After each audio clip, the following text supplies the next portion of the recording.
Completely फर्जी case बना के हमारे को इन्होंने जेल भेज दिया। उनमें से कोई, गांधी परिवार से कोई जेल नहीं गया अभी तक। पूरा 2014 का चुनाव ये दामाद जी के नाम से जीते थे। जीजा जी के नाम से जीते। अब कोई वही नहीं है। 2G केस बंद हो गया, कोयला घोटाला बंद हो गया, केस ही बंद हो गए। ट्रंप ने 25% टैरिफ लगाया, कनाडा ने 50% लगा दिया। 5 दिन के अंदर ट्रंप को झुकना पड़ा, अपना टैरिफ वापस लेना पड़ा। हमारे देश में प्रधानमंत्री जी क्या कर रहे हैं? ट्रंप ने 50% टैरिफ लगाया, मोदी जी ने हमारा जितना था वो भी 0 कर दिया। पता नहीं क्या मजबूरी है मोदी जी की, जो घुटने टेक के बैठे हैं ट्रंप के सामने। सबको पता है क्या मजबूरी है सबको। एक आदमी के लिए उन्होंने पूरे देश को गिरवी रख दिया। इंटरनेट पे जाके पढ़ा क्या है नेशनल हेराल्ड, सुनने में तो काफी खतरनाक लगता है। जो उसके फैक्ट्स हैं उससे तो लगता है कि ओपन एंड शट केस है। हमारे को बिल्कुल फर्जी केस बना के, कंप्लीटली फर्जी केस बना के हमारे को इन्होंने जेल भेज दिया।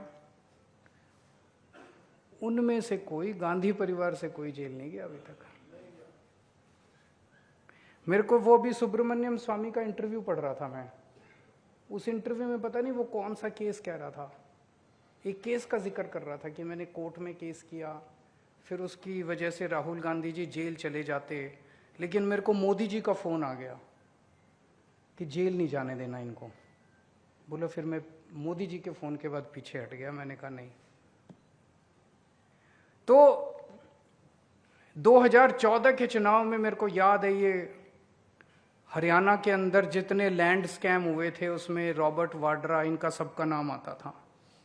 उस टाइम कितना शोर, दामाद जी। पूरा 2014 का चुनाव ये दामाद जी के नाम से जीते थे। जीजा जी के नाम से जीते। अब कोई वही नहीं है। 2G केस बंद हो गया, कोयला घोटाला बंद हो गया, केस ही बंद हो गए। तो कुछ तो है। तो जनता बेवकूफ नहीं है, जनता सब समझती है। जनता में चर्चा चल रही है कि कांग्रेस और इनके बीच में गठबंधन है, कांग्रेस और बीजेपी के बीच में गठबंधन। हम लोग गठबंधन करने नहीं आए थे, हम लोग देश के लिए आए थे और देश के लिए लड़ते रहेंगे। कभी कॉम्प्रोमाइज की राजनीति मत करना, देश की राजनीति करना। देश के लिए अगर कभी कॉम्प्रोमाइज करना पड़ा, हमारा सर कटा देंगे, कॉम्प्रोमाइज कर लेंगे, लेकिन अपने सत्ता के लिए, पार्टी के लिए, अपने लिए, परिवार के लिए कॉम्प्रोमाइज नहीं करेंगे। वहां किसी किस्म का कॉम्प्रोमाइज नहीं है। आज दिल्ली के अंदर पिछले 6 महीने से इनकी सरकार है। मैं भगवान में बड़ा यकीन रखता हूं और मैं समझता हूं भगवान जो करता है अच्छे के लिए करता है। आज 6 महीने में इन्होंने ऐसा हाल कर दिया दिल्ली के अंदर, ऐसा हाल कर दिया दिल्ली में। शायद भगवान यही दिखाना चाह रहा था कि आम आदमी पार्टी वाले कितने अच्छे थे। आज जनता याद कर रही है कि नहीं कर रही है? जनता याद कर रही है। मेरे पास अलग अलग लोग आते रहते हैं, काफी लोग आते हैं, मैं सबसे मिलता हूँ। कोई कहता है जी आज चुनाव हो जाए तो 60 से ज्यादा सीट आएगी, कोई कहता है जी 65 से, कोई कहता है जी 70 की 70 सीट आएगी आज अगर चुनाव हो जाए तो। इन्होंने क्या नहीं मतलब बिजली 10 साल से बिजली नहीं गई थी कि एक भी इलाके में। सारे इन्वर्टर वालों की दुकानें खुश हो गई थी, उन्होंने दोबारा दुकानें खुलवा दी सबकी। इतनी बिजली। मैं लुटियन दिल्ली में रहता हूं, जो कि बिल्कुल प्राइम एरिया है। प्रधानमंत्री का घर थोड़ी सी दूर, राष्ट्रपति भवन थोड़ी सी दूर। मेरे घर रोज 5-5 बार लाइट जाती है, कभी आधे घंटे के लिए, कभी 1 घंटे के लिए, कभी। बाकी दिल्ली का तो क्या हाल है। पूरी दिल्ली में बिजली जा रही है। बच्चों की फीस बढ़ गई, प्राइवेट स्कूल के अंदर इतनी बच्चों की फीस बढ़ गई। सड़कें टूटी पड़ी है, एक बारिश में पूरी दिल्ली का बुरा हाल हो जाता है। सीवर जाम पड़े हैं, जहां पानी देकर दिल भिजवाया था वहां पानी नहीं आ रहा। अब लोगों का बहुत बुरा हाल हो गया। झुग्गियां तोड़ रहे हैं, चारों तरफ झुग्गियां तोड़ रहे हैं। रेडी वालों को, गरीबों का तो जीना हराम कर दिया इन लोगों ने। तो दोस्तों, जो 15 साल में कांग्रेस का हाल हुआ था और जब हमारी सरकार बनी थी उस टाइम लोगों ने कहा था कांग्रेस को हटाना है। आज इन्होंने 6 महीने के अंदर दिल्ली का वो हाल कर दिया। लेकिन अब 5 साल बाद ही जनता को मौका मिलेगा इन लोगों को हटाने का।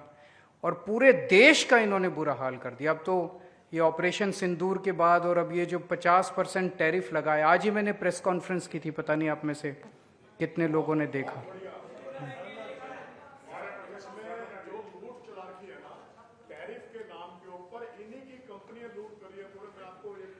अब बड़ा इंटरेस्टिंग है भाई, एक तरफ तो अमेरिका ने 50% टैरिफ लगा दिया हमारे ऊपर, उसकी वजह से हमारे देश में बहुत सारा जितना एक्सपोर्ट था वो सारा एक्सपोर्ट बंद हो गया, कंपनियां बंद हो जाएंगी, टेक्सटाइल की कंपनियां, ज्वेलरी की कंपनियां, जेम्स की कंपनियां, बहुत सारी कंपनियां बंद हो जाएंगी, लाखों लोग बेरोजगार हो जाएंगे। कनाडा पे टैरिफ लगाया, कनाडा ने क्या किया, ट्रंप ने 25% टैरिफ लगाया, कनाडा ने 50% लगा दिया। 5 दिन के अंदर ट्रंप को झुकना पड़ा, अपना टैरिफ वापस लेना पड़ा।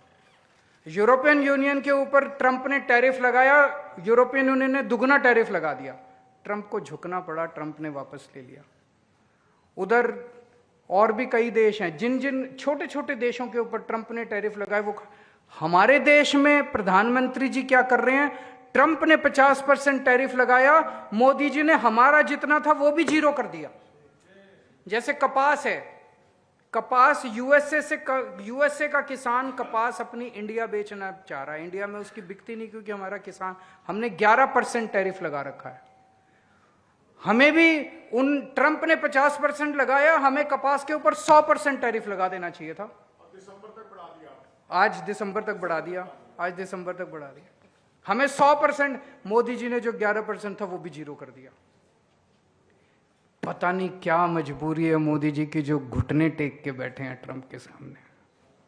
सबको पता है क्या मजबूरी है, सबको। एक आदमी के लिए उन्होंने पूरे देश को गिरवी रख दिया, एक आदमी के लिए पूरे देश को।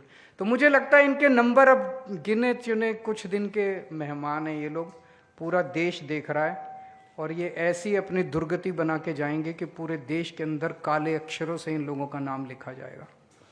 आप लोगों से मेरा एक ही निवेदन है, जनता के बीच में रहो। आने वाले समय में मेरे को पता चला ये बिजली की सब्सिडी भी खत्म करने जा रहे हैं। दिल्ली के अंदर जो फ्री बिजली मिल रही है ये इनको बहुत तकलीफ दे रही है। बिजली की सब्सिडी खत्म करने जा रहे हैं, फ्री बिजली बंद करने जा रहे हैं। जनता के बीच में रहो, जनता के सुख दुख में काम आओ, बस यही करते रहो। अभी भगवान ने आपको यही संदेश दिया है कि जब तक अगला चुनाव नहीं होता, अगले चुनाव में फिर आपको गवर्नेंस का मौका मिलेगा, तब तक जनता के बीच में रह के जनता के बीच में आप लोग काम करते रहें। समय समय पे हम इस तरह की मीटिंग्स करते रहेंगे, मुलाकात करते रहेंगे, एक दूसरे से मिलते रहेंगे। बहुत बहुत शुक्रिया।